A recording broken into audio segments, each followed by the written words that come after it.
ఎవరిని పట్టుకొని ఏం అడుగుతున్నావు? నేను ఎప్పుడూ ఫ్రీయే. తమ్ముడు, ఫస్ట్ ఎవరు సంపాదిస్తున్నారన్నది ముఖ్యం కాదు, ఎవరు కరెక్ట్ టైంకి సంపాదిస్తున్నారన్నదే ముఖ్యం. అర్థమైందా?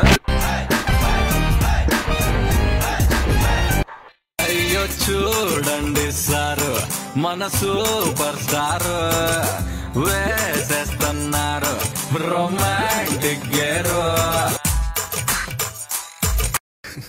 ఏంటి సార్, పాపిడి తీసి పక్కకు దువ్వని చుట్టూ కళ్ళజోడు ఇవన్నీ చూసి మంచిగా అనుకుంటున్నారేమో. యాక్చువల్లీ నేను చాలా బ్యాడ్ బాయ్ సార్. నోట్ తెరిస్తే నాకు బూతులు ఎక్కువ వస్తాయి. మీరేమో పద్ధతి లేకుండా మాట్లాడుతున్నారు. తర్వాత బాగోదు సార్. బేసిక్ గా నేను చాలా డీసెంట్ ఫెలోని. కాకపోతే సిచ్యువేషన్ బట్టి అప్పుడప్పుడు ఇండీసెంట్ గా బిహేవ్ చేయాల్సి వస్తాయి. తప్పదు.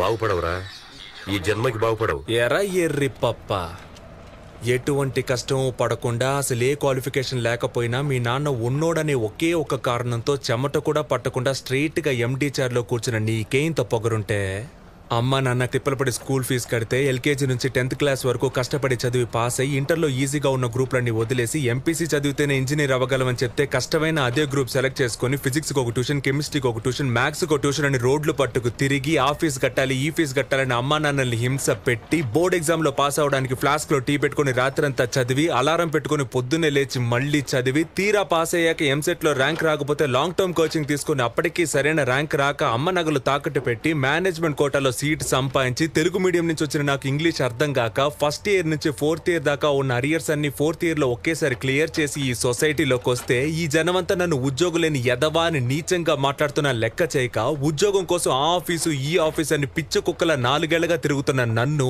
ఎందుకు పనికిరావు తిండి దండగా అని మా నాన్న తిడుతుంటే ఒక్కో మెతుకు గొంతులో దిగక ముళ్ళులా గుచ్చుకుంటుంటే మింకలేక కక్కలేక చస్తూ బతుకుతున్న నాకు ఎవరో ఓ మహానుభావుడు మంచి మనసుతో అవకాశం ఇస్తే దాన్ని కూడా లాగేసుకోవాలని చూస్తున్న నీలాంటి బేవర్స్ గాడిని ఎదిరించి ఈ రోజు నీ ముందు నుంచి మాట్లాడుతున్న ఉద్యోగులేని గ్రాడ్యుయేట్ ని నాకెంత పొగరుండాలరా. ఎటువంటి కష్టం పడకుండా అసలు ఏ క్వాలిఫికేషన్ లేకపోయినా మీ నాన్న ఉన్నోడనే ఒకే ఒక కారణంతో చెమట కూడా పట్టకుండా స్ట్రైట్ గా ఎండీ చైర్ లో కూర్చున్న నీకేంత పొగరుంటే, అమ్మ నాన్న తిప్పలు పడి స్కూల్ ఫీజు కడితే ఎల్కేజీ నుంచి 10th క్లాస్ వరకు కష్టపడి చదివి పాస్ అయ్యి ఇంటర్లో ఈజీగా ఉన్న గ్రూప్లన్నీ వదిలేసి ఎంపీసీ చదివితేనే ఇంజనీర్ అవ్వగలమని చెప్తే కష్టమైన అదే గ్రూప్ సెలెక్ట్ చేసుకుని ఫిజిక్స్ ఒక ట్యూషన్, కెమిస్ట్రీ ఒక ట్యూషన్, మ్యాథ్స్ ఒక ట్యూషన్ అని రోడ్లు పట్టుకు తిరిగి ఆ ఫీజు కట్టాలి ఈ ఫీజు కట్టాలని అమ్మా నాన్నల్ని హింస పెట్టి బోర్డ్ ఎగ్జామ్ లో పాస్ అవడానికి క్లాస్ లో టీ పెట్టుకుని రాత్రంతా చదివి అలారం పెట్టుకుని పొద్దున్నే లేచి మళ్ళీ చదివి తీరా పాస్ అయ్యాక ఎంసెట్ లో ర్యాంక్ రాకపోతే లాంగ్ టర్మ్ కోచింగ్ తీసుకుని అప్పటికీ సరైన ర్యాంక్ రాక అమ్మ నగలు తాకట్టు పెట్టి మేనేజ్మెంట్ కోటాలో సీట్ సంపాదించి తెలుగు మీడియం నుంచి వచ్చిన నాకు ఇంగ్లీష్ అర్థం కాక ఫస్ట్ ఇయర్ నుంచి 4th ఇయర్ దాకా ఉన్న అరియర్స్ అన్ని 4th ఇయర్ లో ఒకేసారి క్లియర్ చేసి ఈ సొసైటీలోకి వస్తే ఈ జనమంతా నన్ను ఉద్యోగులని ఎదవాలని నీచంగా మాట్లాడుతున్న లెక్క చేయక ఉద్యోగం కోసం ఆ ఆఫీసు ఈ ఆఫీస్ అని పిచ్చ కుక్కల 4 ఏళ్లుగా తిరుగుతున్న నన్ను ఎందుకు పనికిరావు తిండి దండగా అని మా నాన్న తిడుతుంటే